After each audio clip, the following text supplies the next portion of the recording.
Thank you so much for joining us for another Navigating the Blizzard webinar. We always appreciate the time that you're taking out of your own busy schedules. And it's another Friday and another week where we've gone by, many of us in lockdown, many of us opening up. We know different parts of the world are changing, and we all watch with fascination as this happens. I'm really excited today to be in conversation with one of our key partners, a person who's becoming a closer friend as I'm getting to know her. She's based in Ghana, so this is a multinational, multi-country webinar, which is great. Catherine Engmann heads up our operation in Ghana. Catherine, do you want to take 30 seconds to say hi and just give a little bit of a background, because we are talking about leadership in the boardroom, and you've been in the boardroom for many, many years. Do you want to unmute? Thank you, Roger. Thank you for having me on this webinar. And yes, I have been in the boardroom for 19 years now, and I'm a chartered governance professional. And so I've seen the good, the bad, and the ugly of boardrooms. Wow. Yes. Yeah. And those are the things we want to unpack. You know, this afternoon, this morning, wherever you are in the world. And I think what we've found as we've gone through these series of webinars, and something we did as Sadara is we said, let's get out there with information, helping people make decisions. And a lot of the webinars we have done have been about really decision-making, risk mapping, strategic. And what we found emerge over the time, and I think we are seeing a shift. We're seeing a shift in mood to some degree. There's kind of this up and down. People are getting tired and fatigued, which is the down, but they're also starting to look a bit further ahead. And with that in mind, we've said people need to, and we found it in our team as well, is that really it's about deepening the thinking. Because we are going through something, as you all know, that we've never been through before. Because the deeper the thinking, the better the decision making, and the more definitive the action. And so that's really what we want to explore. And this conversation is possibly going to be slightly different to some of our other webinars, in that we want to talk about what has worked and what hasn't worked in the boardroom. And I'm going to ask, Catherine in a few minutes to reflect on some of the things she's seen, and we want to unpack it. Interestingly, I always connect. Obviously, we connected before, and what we found our conversation going is, in a sense, deeper.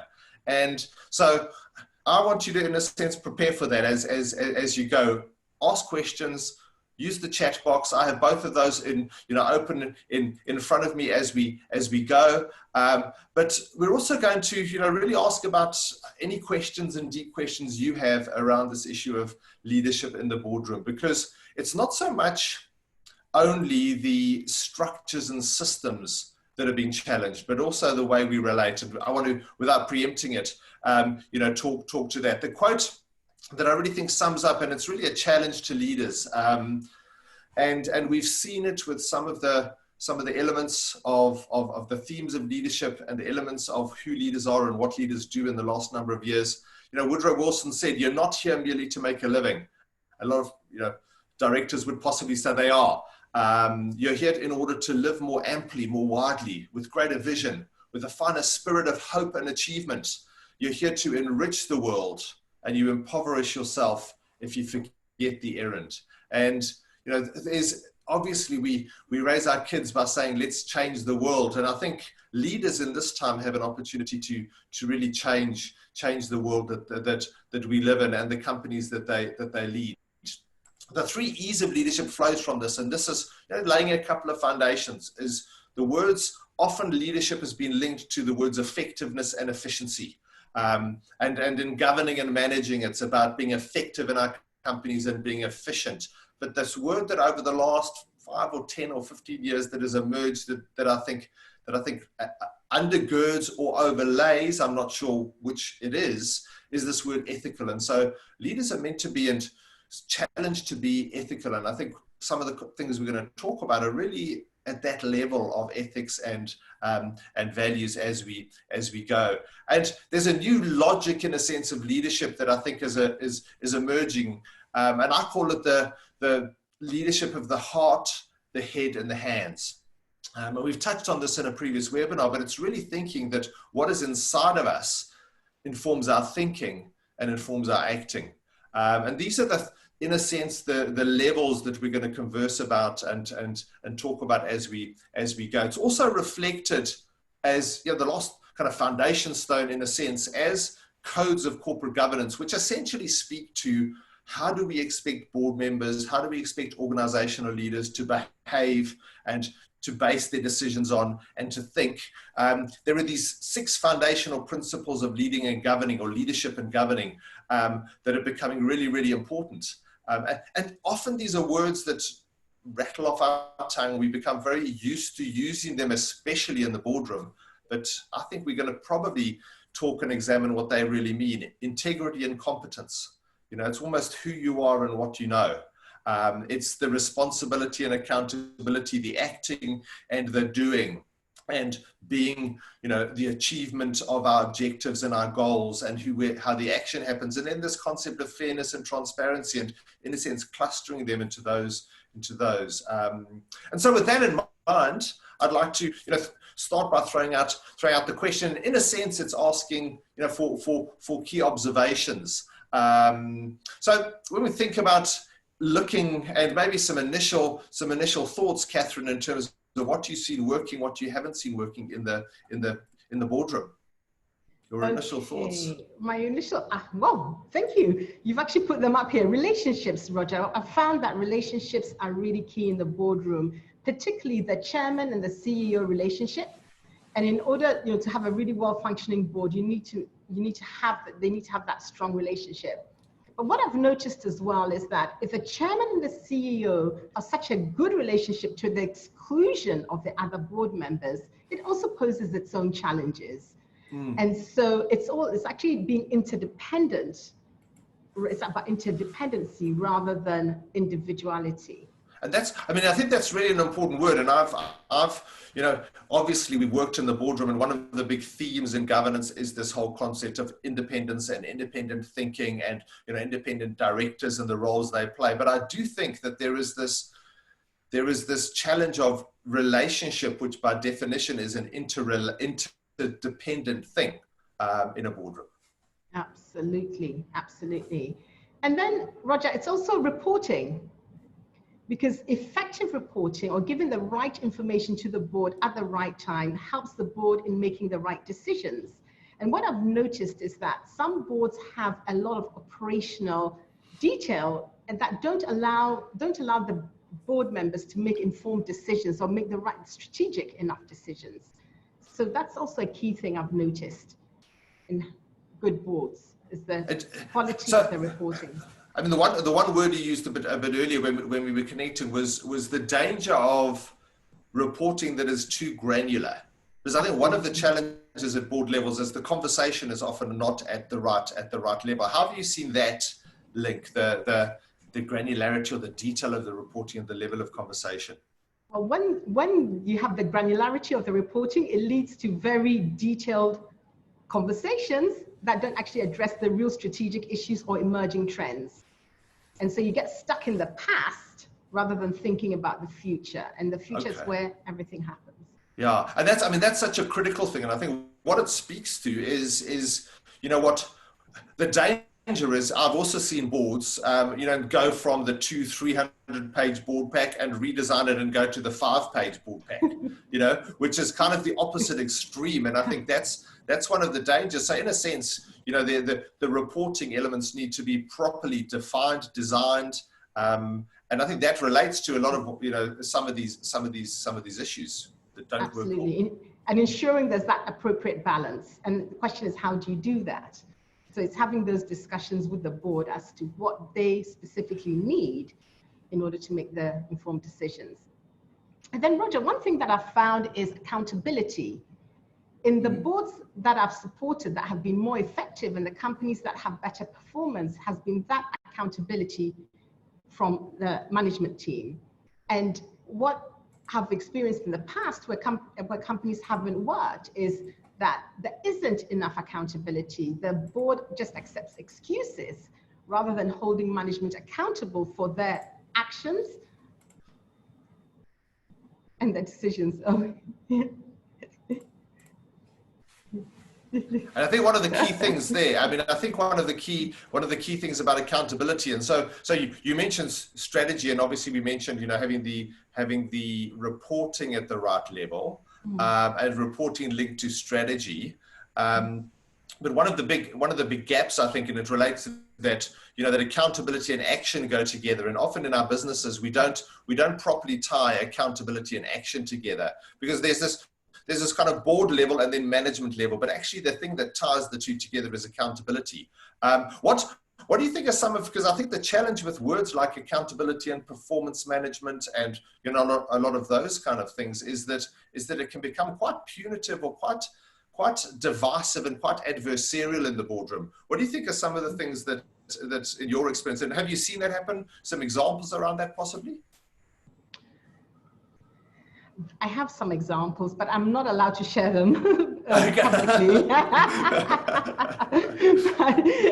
but however, absolutely, Roger, because where there hasn't been that accountability from the board to the management team, you mentioned the divisiveness, and that does create some relationships, some challenges in the relationships actually. And so what I've found has worked better is, rather than having a judgment-based accountability, is more facilitative. So the performance questions are more facilitative than judgmental and divisive. Yeah. And so I suppose it's a change of attitude, which flows into the kind of the next key observation that we spoke about, is that ultimately it's the values and the values alignment around the boardroom table. And in a sense, all of these things are linked together. I mean, if we talk about values, obviously that's something that reflects how we hold people accountable. It reflects what things we look at in the reports and the relationships. But how have you seen that, in the boardrooms that you've been in, reflect or emerge? Okay. Values is such a big word. I mean, it's a word that we use a lot. Companies paste their values all over. Employees talk about the values. But really deep down, our values are the energetic container of aspirations and our motivations. And it is what we value is what we need, or what we need is what we value. And so in the boardroom, what I've noticed that works well is when the board members have similar values to each other, rather than having quite different values. And that's quite different from personality, because values go deeper, whereas personality is on the outside. So values are really, really, really important, because of course, ethical leadership, we speak about ethical leadership, but is that what people truly value, or is it just something that they pretend to value? Yeah. And I think one of the words, so it's actually one of the comments, thanks Patricia, I think that trust is one of the most important qualities to lead teams, and you mentioned that right in the beginning, and I wanted to link that in there, because that's what in a sense ties all of these things together, is ultimately, if we are all aligned on a values level, if we flow back up through those words, there's a better approach to accountability, because it's not about me versus you. It's about actually we're here together to serve, to act in the best interest of this thing called a company. And so it's not an accountability, tug of war. It's an accountability. We are acting. It's like in a family. I mean, I want my kids to do their best so that they benefit, but also so that, in a sense, the family name, it's all linked. It's all linked together. When I want them to do something, it's not an accountability or a performance issue. It's because we're aligned on the values of why we are doing it. And I think that's what I'm trying to say. That also reflects your thoughts. Yes, absolutely, I agree, and it reflects in our decision making. Because our values will underline our decision making. And what I've noticed is that our values unite us, but our beliefs around those values are actually what divide us. Okay. Which is really, and I'll give you a very simple example, Roger. If you get a group of clergy of different faiths in a room, I think they'll all agree that there's one universal God, but their values around what that God is actually going to be very different from one another. And then what this also does is that in the decision making, the beliefs around that will drive the decisions that they make. And I think that's the challenge, is that, so having worked with organizational culture, because essentially that's a lot of what we're talking about here, is we're talking about what is the culture of the organization, and in that kind of arena, all these words like values and beliefs and ethics. And I think the problem is some of it is quite surface. So a word like ethics is almost the moral expression. It's the visible, but that visible is based on the underlying invisible, which is what we truly, and it's what I truly value will determine what my behavior is. The problem is, when we're sitting as a team around the boardroom, we need to feel open enough and actually go to the depth of what I believe is valuable, because then we'll be able to see the behavior in the same way, if that makes sense, And so organizational culture has often been defined at almost a surface level instead of actually going deeper. And I think in this crisis, some of that depth of what people really value, and especially what organizations stand for, has come to the surface. Any thoughts on that? Absolutely. What you've seen in the last couple of months? You've attended lots of board meetings. And I know that they've been in crisis mode. And again, we're not asking for specifics, but any trends in terms of some of the observations, specifics relating to some of these things? You're absolutely right in the sense that there've been a lot of crisis, and there's also been a lot of, I've noticed different themes. And what I've noticed in the companies that are forging ahead, they're not coming from a place of fear. They're not making decisions from a place of fear, but really decisions from a place of opportunity. Okay. And that's something that I've noticed a lot. And interestingly enough, looking at the numbers now, because a lot of companies are having board meetings now, those companies that were making decisions from a place of opportunity and this is fine, they're actually doing better. I've actually had some companies making a profit in the last quarter. Wow. Okay. Yeah. Despite everything, despite a lot of, in fact, actually making better profits than they had this time last year. So yeah, and it was to do with their decision making, coming from a different energetic point. Yeah. And I think the key thing that is important as well is that it's about, ultimately, it's because the board is acting on behalf of the company. It's about the organization's values and not only my own. And I think that's the conversation that is often the difficult one. But I think this crisis has almost catalyzed those conversations. I mean, have you seen any boards that, again, without the details, but have really had conversations that they've never had before? Because I think that's one of the challenges in the crisis at the moment. Absolutely, Roger. I've noticed a new vulnerability emerging board members, because everyone is united in the fact that we don't know. Yeah. We just don't know where this thing is going to go. And we're making decisions in uncertain times. So they're feeling quite vulnerable. And that actually is uniting everyone in the boardroom. Yeah, yeah. Which leads us to kind of, so from the observations, and there was a great question here, Joseph, thanks for that, is about, does it mean the company should hire board members based on whether the core values align with the company? And I think that's actually what the point is where we find, so we often use the phrase, and you can see it, often we get these incredible boards of a group of individuals. And they're a group of individuals, they're not a team, because they've been selected because of who they are as the individual that is seen as someone whose CV ticks a box, instead of saying, actually, we need a group of people who are together, who can act in the best interests of the company. And so it's combining people, which I think is an important. But we started, and we'll get there, because there's a couple of other comments. But what we've seen in terms of challenges are obviously some of these almost business issues of remote work, reintegrating the workforce. Those are some of the opportunities that I think you've just mentioned, is that companies that have looked at these and made decisions about these things led in this way, because this is, leaders ultimately are the ones who are willing to go ahead of others. A friend of mine used to always say, he used the hiking metaphor, when you're hiking through the wilderness or through the bush, that the leader is the one who gets all the spider webs and insects in their face. And that's the difficult thing, is that it takes a level of courage. Any thoughts on that in terms of some of the challenges that you've seen? Sorry, Roger. Yes, about insects being in our face. Yes, well, one of the challenges really was, initially there was a lot of fear around remote working. How are we going to manage these people? But actually, what some companies have found is that remote working has actually highlighted which employees are performing and which employees are not. And actually, companies are starting to right size as a result of this, because they realize now that they have excess people.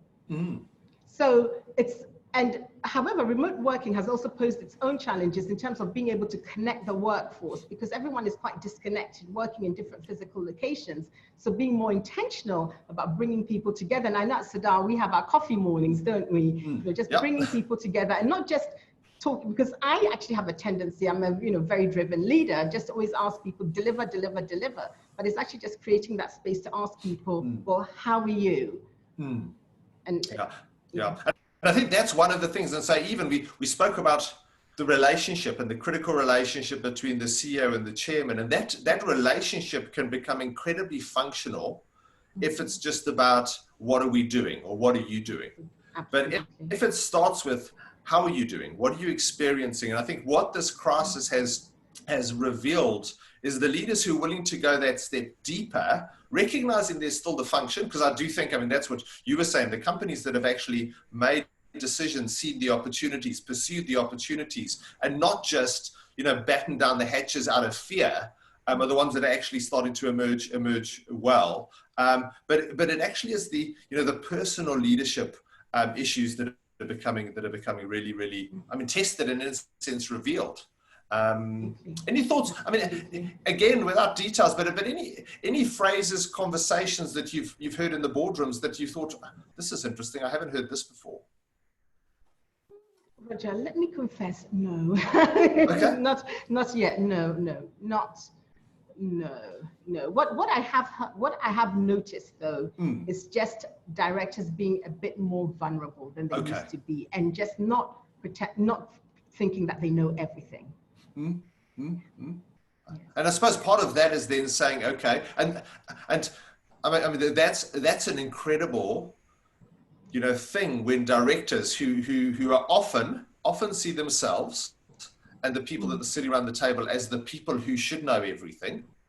I think it opens up a new depth of, use the word vulnerability, depth of thinking, which in the business often gets reflected in how we have to relook. So there's this remote work, there's how do we actually reintegrate our workforce, there's the lockdown, there's the open up, and a lot of the articles that we're reading about are the open up is going to be incredibly more difficult than the lockdown. Lockdown's easy, you lock the door and you leave. Open up, when we don't actually know what 3 months, 6 months, a year's going to look like, is going to become incredibly difficult, which means we have to look at what we are aiming for and what we have to deliver it. And in a sense, those are the two elements of strategy and business model. Any thoughts around how companies have thought about those opportunities? So back into reintegrating the workforce and the strategy and business model, what some companies are now asking is, do we have the right infrastructure?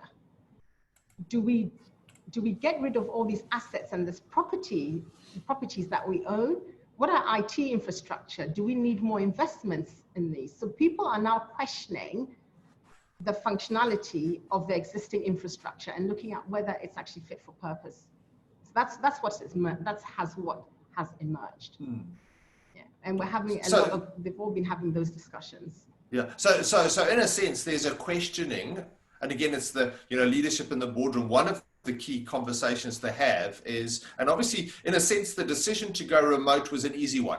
Companies have been pondering it for years and years and years and years and years. I mean, it's been interesting because ever since people could dial up, and I'm old enough to know what an old modem used to sound like. All right. Yeah. But I mean, those kind of things is that, this remote work thing has been in the thinking and the discussions and the tension between people who are sitting in traffic for years. But overnight, the world went remote. And it was almost a new chapter. It was almost like literally the old chapter closed and the new one opened. But it's opened up a whole new way of thinking, because there were going to be people who were going to say, why should I go back to the office?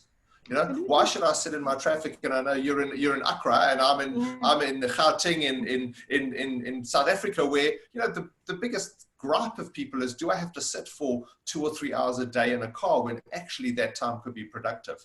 Absolutely. And some people do have to go back to the office, and those are the debates. Sorry, over to you.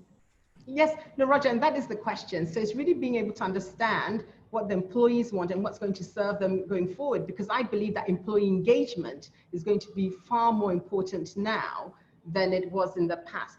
Well, it's always been important, but I think that we really have to pay some attention to employee engagement. And so the question is absolutely is that whole mindset shift is that, do I really have to go back into the office?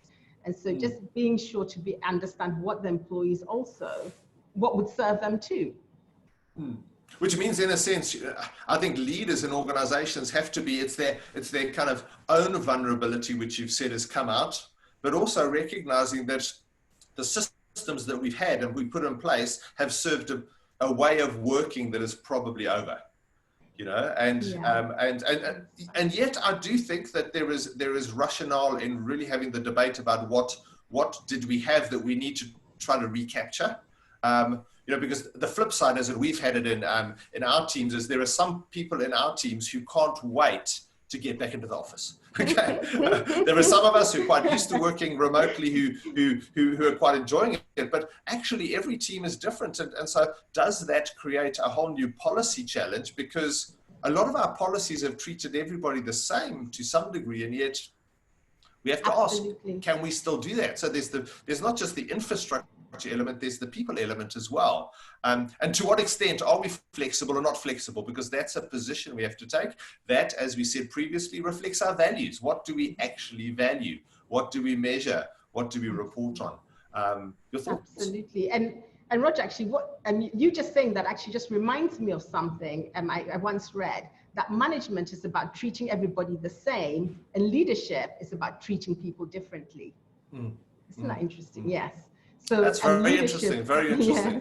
Yes. Yeah, and so we've all got that. I mean, that pops up on our LinkedIn feed, you know, at least once a month. You know, the difference between managing and leading, and I think those two things, because actually we need both in our organizations. Yes, you know, people need to be managed, people need to be led, and so it's the tension, and I think it's related. And so, I mean, going a little bit deeper, so I mean, we've spoken about some things that we've seen, some almost structural or infrastructural things, but I asked you a question earlier, and I think your answer was really interesting. As I said, well, what if we go deeper in the boardroom? How have you seen the relationships change? And you said two phrases which I want us to kind of deal with, and then really talk about some of the implications of that. You said two things. You said it's brought people together, and you used the phrase that it's in a sense healed people, or healing people was a phrase that you used in a kind of, and I was interested because, you know, do you want to unpack some of the dynamics of that? Because this is really, it's not just about the surface things that leaders need to do, but it is about the depth that underlies it. Your thoughts? Okay, so Roger, what I meant by bringing people together and healing people is that we realize now that there's maybe one common enemy, and we're fighting something bigger than ourselves. And because of that, we're actually working together better with each other, because we know that we're actually united, and we're not separate from each other, and we all need each other. So whereas before you might have been focusing on your daily challenges and your gripes, now it's like, actually, there's a much bigger purpose. And that's what I meant, was bringing people together and also healing relationships, because you realize that other things are not that important. Yeah. And I mean, in a sense, one of the biggest challenges in the boardroom is that people have lots of different interests that they come into the boardroom with. I mean, so we talk about concepts like the three hats of shareholder, director, and manager. We talk about words that people, or titles that people carry, like founder of the business, or, you know, initiating partner, or, you know, funder. I mean, so those titles that are sometimes imposed in our boardroom, you know, representative director, or, you know, those kind of things that obviously have their, you know, have their space somewhere, but people have almost, I think, in reflecting on what you're saying, people have realized that it's not about that anymore. It's actually about why we are together as a team and what our decision making actually should lead us to. And so in a sense, people's interests and the power plays have been left at the door in a sense, because something more important. I like the phrase you used. There's in a sense a common enemy that we need to think about. And so you said you've actually seen things get better in many of the boardrooms you've been working in as a result. Absolutely. I've noticed a much better working environment, less judgment, less self-interest, and more common purpose, and people actually working together for the best interests of the company rather than looking after their self-interest. Because those different titles in the boardroom actually lead you to act in your title, right? Yeah, and now people are actually working in the best interest of the company, which is what they're supposed to do anyway, but it's without that self-interest. Yeah. And then, my question, and the reason I put it on the slide is because my question was, how do we make that stick? How do we actually, so one of the challenges is, and I think we're not quite at that point because I think we've got a number of months to go. But when we look back in 2020, from 2024 or 2025 or whatever it takes, and I'm not projecting any time frame on it as such, but what things are we going to hope remain, and how are we going to make those things stick, do you think? Roger, I've been thinking about this, and I think that how we're going to make these things stick is to have those deep reflections, ask ourselves what the gift has been in this, and some transformation from looking at ourselves from the inside out rather than the outside in. That's what I think. But I actually think that it's not going to stick. I think when this is over, we're going to go back. Well, some people may go back to how things were. But I truly believe that it's that inward reflection and really looking at what the gifts have been in this situation. And I suppose it reminds me of the challenges. Someone says the problem with history is it keeps repeating itself. And so we have seen, and I suppose that's the leadership challenges. The challenge of leaders is to say what in our businesses, what in the way we operate, but even what in the way we structure our time and attention in our own process flow. So that's why I put that phrase, challenging conventions up, is to say, I think there's the time to have the conversations to say, are we meeting as often as we need to meet to lead this company? The standard conventions, quarterly, board packs look like this, agendas are run from 1 to 10 and never changes. I think there's an opportunity really to relook at how because the systems and structures we put in place are the things that are going to change our habits or not. And you've done a lot of work in self-improvement. I try to, and during this time, everybody's been focusing on how do we develop new habits or challenge our ways of thinking. And I suppose it's asking the question, if there are habits in our boardrooms that we're going to so easily fall back into, what are some things do you think? What are some structural or those kind of changes that possibly in your mind could lead to some of these new ways of doing things? Well, Roger, I personally think that even just looking at our board agendas and how we have our meeting, how we structure our meetings, even spending some time at the beginning of the meeting, rather than just going into the minutes and all the matters arising, just actually spending some time to connect around the board table, around our values, what's truly going on in the organization. I think that would be really, really valuable. And that just requires a huge mindset shift from the way we used to do things to a new way of doing things. And I believe that those types of processes will be driven by the chairman. So if there are any chairmen online, I would encourage them to think about that. How do we refine our board processes to take account of the past few months? Yeah, and I think in going, and reflecting on what the observations were, maybe these are conversations that need to be had. Is we've got to ask the question, what have our relationships been like, and what should our relationships be like? That concept of trust. And here we're coming towards the last winding down over the next 15 or 20 minutes. So please, if you've got any questions or comments, there've been a couple that have come up, as I said, about trust and about relationships. But I do think that there is an opportunity, especially as kind of we start to take the first steps that look like the way we've done it in the past. I think we need to on our agendas, and I love what you say about agendas. An agenda is a powerful tool. We often think it's just the way of doing it, but actually when we put something on the agenda, it means we can't ignore it. And so maybe it's structuring. I mean, I've had the thought of saying, well, maybe each board member gets the first 15 minutes of a board meeting to share about themselves.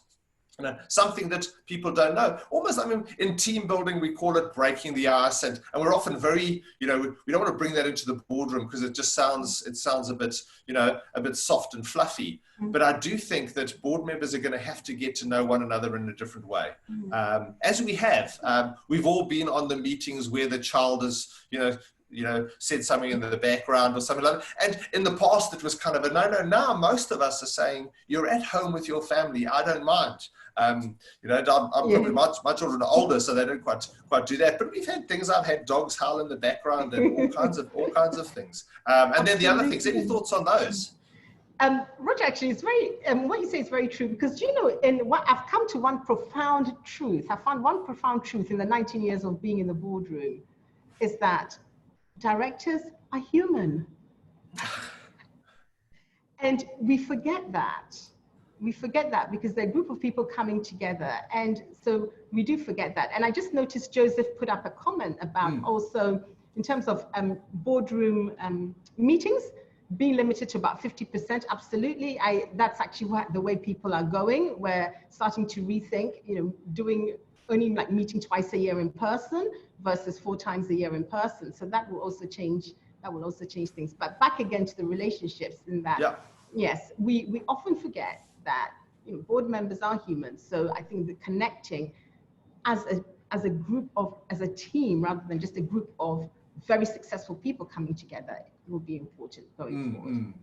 And that bridges to the kind of, we wanted to talk about some observations we have, some challenges, we've spoken about that, but really looking in a sense internally and asking the question, what's emerged out of some of these things? Are really looking at the deep traits and characteristics that leaders, I believe, and I've been challenged on a number of these things. And again, it's not that these are new themes, but I think what the crisis has done is it's brought to the surface what's really, really, really important. And that's almost a question that I think could be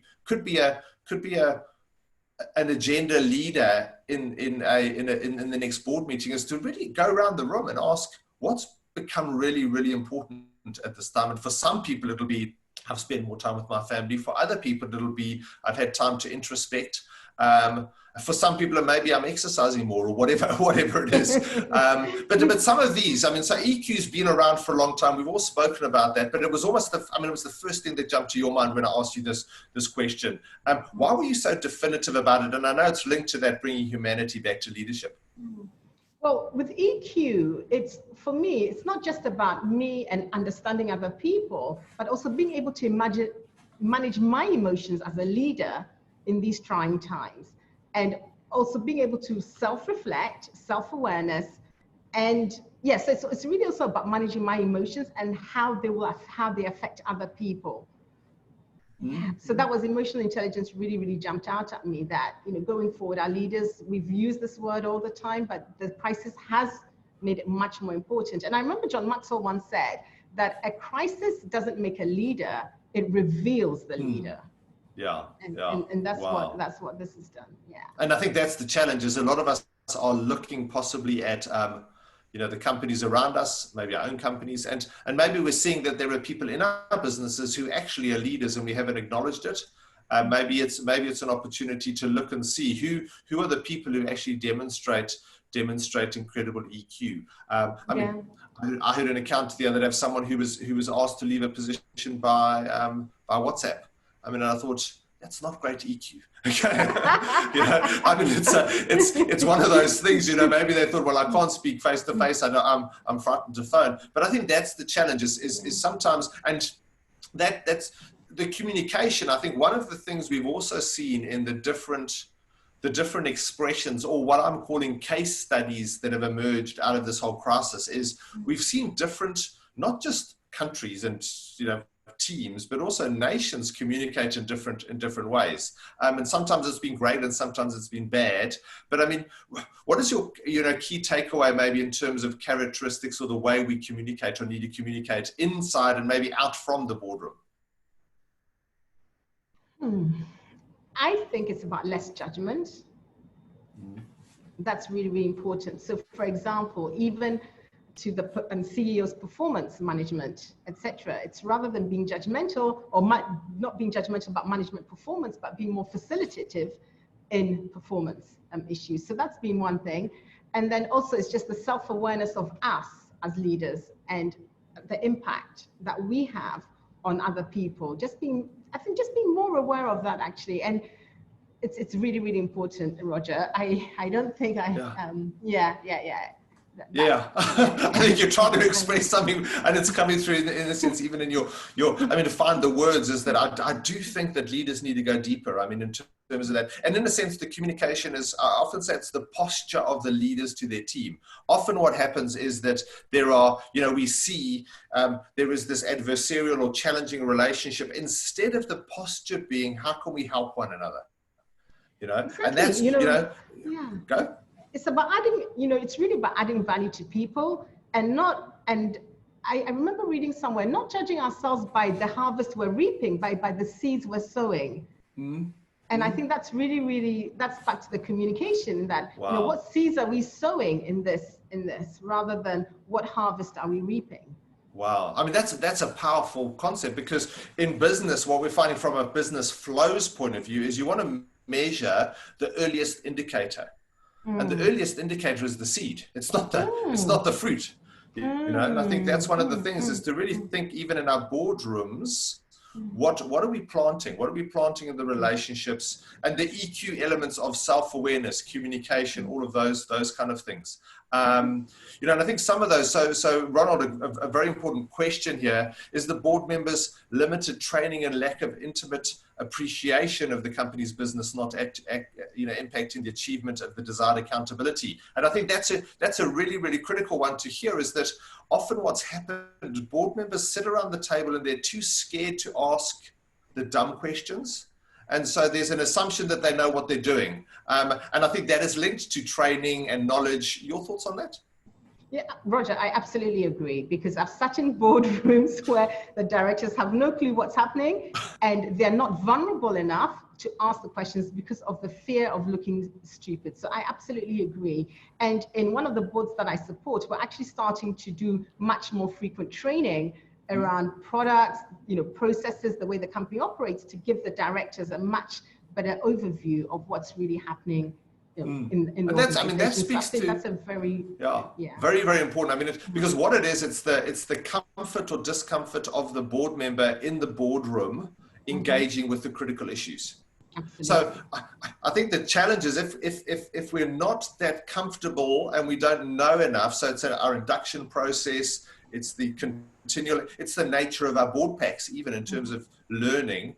What tends to happen is we go where it's easiest. We go to the operational area that we know about, and that becomes the conversation, because at least in that space, I can throw my weight around and I know what I'm doing.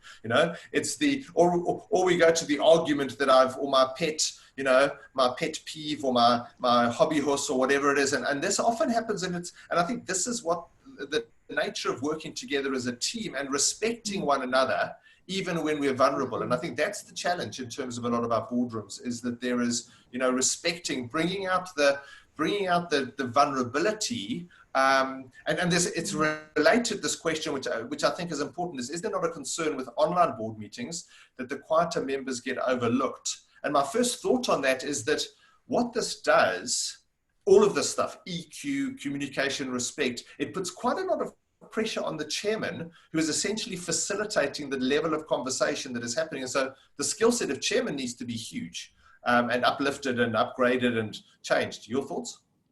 Roger, I couldn't agree with you more on that. Absolutely. Because on those online meetings, that some of the chairmen that I deal with are actually very skilled and actually go down person to person and say, okay, what are your views? What are your views? So they actually actively solicit views from other members rather than just moving on in the discussion. So you're absolutely right. The chairman's skills will have to be upgraded. Yeah. And their knowledge of things like EQ, and also who's part of the team. I mean, really, and some of the technicalities that flow out of that, as I mentioned, is the induction process, the evaluation process. None of these things, these are all great ideas that have often not been properly implemented because they're seen as just an additional process, instead of saying what can they actually add to what we do, and how can they help us do things differently. This word you also used, and it was also in response to this, is you used this phrase new humility, and it's linked to some of your vulnerability and some. But what did you mean by that? Because I thought that was really an interesting phrase to use in terms of the way forward. Well, the new humility, meaning that I'm not afraid to actually say that I don't know the answer to this. I'm not afraid to show my weaknesses, and also being able to also in humility and thinking of other people more than just thinking of myself. So it's not about the self-interest anymore, it's about the people. And it was you that told me, it was C.S. Lewis that said that humility is not thinking less of yourself, but it's actually thinking of yourself less. Right? Yeah. That was, it was, yes, absolutely. Yourself less often, yes, yeah. Yes, absolutely. And so again, it's come back to the self-interest, that I'm not my title, I'm not the shareholder representative alone, I'm not the founder, but I'm here to serve the best interests of the company and the staff. Yeah, and that will rub. I mean, that will flow out of the boardroom. That'll flow out of the boardroom, because it's as I said, and the phrase I often use is this posture of humility. It's not fawning, it's not falling over, and it's not saying I'm useless, but it's saying let's recognize as a team that we're here together. Because the systems, I think, what this crisis, and I put it in the brackets there the word fragility, because what I think has also emerged or been revealed. So I love what you said about leadership isn't formed in crisis, it's revealed, because it's almost too late. The same with our systems. I mean, and we're seeing it on an international scale, we're seeing it on a national scale, we're seeing it on a company scale, and whether that company is a large company or a small company. We're seeing the fragility of our existing systems, because we've been driven by a set of interests, I think, as leaders that have been dominated by one or two key interests in our businesses. It's the possibly the need for financial performance over the need for sustainability or robustness in our businesses. And the example that I think is an important one. It's an interesting one because it's related to sports. And one of the people I know, he's very closely involved with the South African Olympic team. And he engages with them on an ongoing basis. And especially through this time, it's been really frustrating for those athletes because, number one, the Olympics has been delayed. Secondly, though, he says that some of them are experiencing things they've never experienced before. He says specifically the swimmers. So in South Africa, we have an incredible swimming team internationally. It's done really well and it's got some highlights. But he said the swimmers are getting injured more than anybody else simply because they can't train in water. So their bodies are incredibly fit and incredibly strong, but they are fragile to the extent that they are used to one kind of exercise. So they're getting injured when they have to run, when they have to skip, when they have to do other training only, because their body is, and our businesses are often like that, and if we think about it, our leadership is often like that, is it only operates in one context. And it's the context we feel comfortable in, and maybe maybe that's something to kind of think about and unpack. It's related to EQ, it's related to humanity and leadership, but it's really a test of asking the question and looking introspectively to say, where have I learned my skills and experience as leaders? And are we around the table all the same? Because maybe the team of leaders has all learnt our things in the same way. We've all been to the same schools, all through the same experience. We've all grown up in the same business context. And so challenging the conventions of my own thinking is important, because that challenges the thinking of what I can bring to the table and how we work together. Your thoughts on that? Roger, I really like that, actually.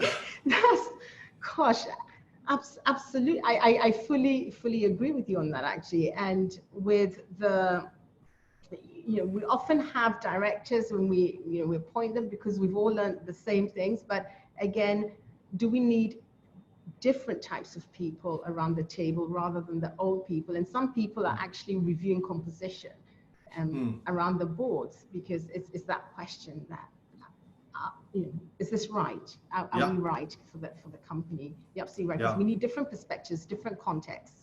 And because we all show up differently. That's powerful. I mean, I think that's one of the things, and I think again it leads to the fact, and it's something that I don't think is emphasized enough in the corporate literature we read, the business books, is that leadership in organizations is a team of leaders. The board of directors, by definition, is a group of people that lead the organization, and I think it's not. It's not just, often the books we read and the way we look at leadership is often a very individualistic thing. And I think there's the new challenge going forward, and it came up earlier, but it's this concept of interdependence that I think is going to be really challenging. And that's linked to our interdependence tests our own EQ, my awareness of myself and other people, my ability to be vulnerable in not just my functional role, but personal role, but also my functional role, to be going back to those things of integrity. Do I really self-examine whether I am whole? Because that's the concept of integrity. Competence. Do I think about my own skill set robustly, and am I on a path of self-skilling? Because I think that's, I used the phrase a couple of years ago. I said, we're in the age of homework.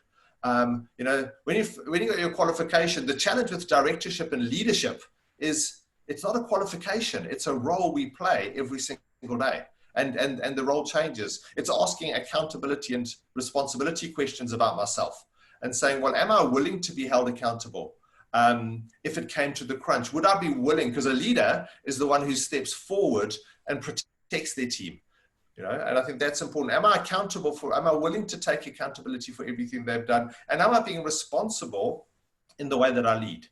And that's linked to skill sets. And then fairness and transparency. We spoke about, fairness, respect, communication, transparency. Are we communicating the right things to the right people in the right way? And so that cluster of things at the right time. I mean, those are things. We've got a couple of minutes left. Any last thoughts on this? Because I do think that one of the biggest challenges or the biggest danger is that you'll remain unchanged. And so from your experience, and so what things, and maybe this isn't only in the boardroom, but for each of us who are listening, what are things do you think we can each do individually to rise to the challenge and make sure that we are changed through this? Roger, you made a very important point earlier, and you talked about the continuing to grow and continuing to develop. And I think that's going to be one of the key things. And I think we need to move more from being so goals focused to being growth focused. Wow. Because if we're growth focused, seed and outcome. I mean, it's what you said about the seed and the outcome. Yeah, absolutely. So I think that should be something that we absolutely focus on. And one thing that I also heard from the Barrett Value Center was that in these last 6 weeks, most companies have gone through such rapid transformation that would ordinarily have taken them 5 to 7 years. Wow. And so that's happened in 6 weeks. And so really what's really the shift now has been more about making a difference, identifying what's important, being adaptable, also a lot of focus on well-being. That's also become quite important, or it should become important. That's what people want. And also it seems as though caring has become quite a big value now, and obviously continuous learning and family. So I think that those are all key things now, going forward, that people are going to be driven by. And, and that is certainly going to affect our leadership, because it's also about understanding that in other people. Great. Yeah, thank you. And I think that, I mean, to close, and as I said, there's any questions, comments that come up. I think there's never been a higher premium on leadership. And I think we're all being challenged, those of us who are leading teams, whether it's large or small, leading families, leading, in other contexts. There's been a huge emphasis on the need for leadership. Any thoughts or questions, and maybe your last reflections on this quote, which I think is powerful. I've used it a couple of times, but I think it just sums up, and it goes back to the opportunity. Deep within every crisis is an opportunity for something beautiful. Any last comments on that as we wrap up? And if there are no more questions as well, I'll pick up on those as well, if there are any. Well, for me, deep within every crisis is an opportunity for something beautiful. I absolutely agree. The transformation that we've gone through in the last 6 weeks has been absolutely huge. And one thing that I often say, to organizations and the people that I serve is that what is the gift that this situation has brought you? So looking within every situation, everything that happens to us is just identifying the gift, learning the lessons, and then and moving on. Yeah, wonderful, wonderful. I'm just going to put up a poll just as we wrap up, as we wait if there are any questions. It's kind of, and in terms of what you've seen, during this, and anything you've heard during this webinar, please just provide us some insights and some input. But just thinking about, again, I love what you said there about there's a gift in everything, and sometimes we need to unwrap that gift. And maybe that's part of our agenda on the board in the next board meeting, or even the next meeting you're sitting in. If you're leading a team, then unwrap the gift. Think about what the gift could be, but maybe it's a little bit like that pass the parcel. The game we used to play as kids is that maybe there are multiple layers on this gift that we need to unpack. And I encourage you to do that, is to think about your next board meeting, think about your next engagement as a leader.